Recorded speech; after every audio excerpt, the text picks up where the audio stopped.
Ahishemero rya Kitagata Secondary School mu district ya Shema abana 23 abashitamire buzo bona bashikire kandi nibije kutunge baruha erkoreka ngo bakashitamira sene yakana kandi bakozereje munonga okucura munonga subjects is a science. Mukuru w'ishemero rya Kitagata Secondary School Shema nagira ngo buri shemero rine kweza veg projects eziri kumara twari ishemero kucendeze jehoza kugira ngo karicura mwegere mu project mbwena abana bitu bakagira projects nyingi nko kwishomero zibine twino rutoke kandi urutoke n'urw'abana ba Kitagata bo kwekora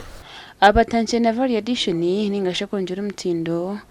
aha bintu kandi kintu kimuhanye igisensi abakuba bine kaza pressure nana abatakwenda bishaje bingi mbwena none ntubulisa kandi abana bari umukureba kubasa nabwe kulisibwa twine na imboga nyingi kucura munonga kentonga tuzehinjira aha Omugandi Lyakasinga Center for Higher Education ni mu mashomero gashema aha beji bashikira higuru kandi aba twashanga bari kujaguza busimuzi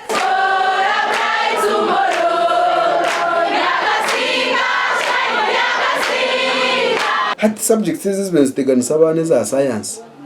bazokozereje munonga kandi nintekateka kutwabanza kugezaho ku bicondoza twashanga ngo enshonge nkuru no kugira ngo new curriculum eri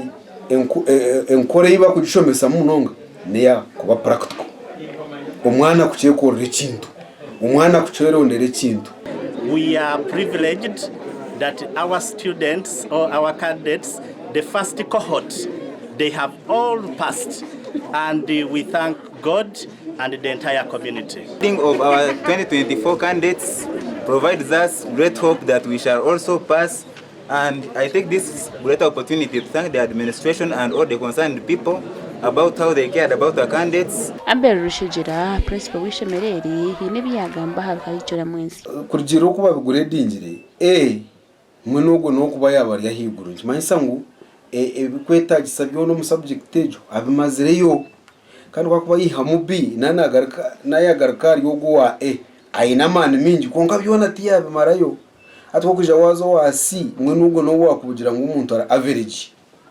then hatogo wa D ogo yaba slight below average konka hikire gasha kwa Mike twachire na Sheikh Abdulatif.